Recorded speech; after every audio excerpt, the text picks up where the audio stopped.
to help explain what's going on.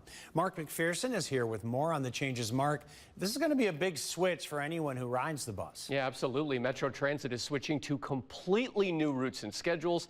This comes after a network redesign process that included more than 80 public meetings.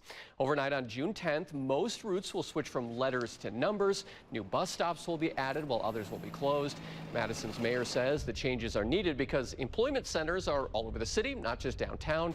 She says it's a more effective system that will cut down on overall transit times. Some people will benefit more, and the folks that will benefit more, according to our analysis, are low-income households, people of color, and that was the whole point of doing the redesign, was to create a more equitable system. Now, to help explain the changes, the ride guides in yellow vests will be fanning out across the city. More than 50 will help the public learn about the new routes and new schedules. We'll be out at events in the community. We'll be at bus stops and on buses and pretty much anywhere else in the community, getting the word out about the new transit network and helping riders old and new get to their destination.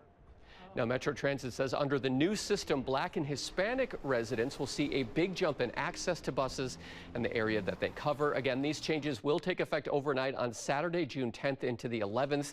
The changes will also include an extension of service to Sun Prairie. Live in studio, Mark McPherson, NBC 15 News.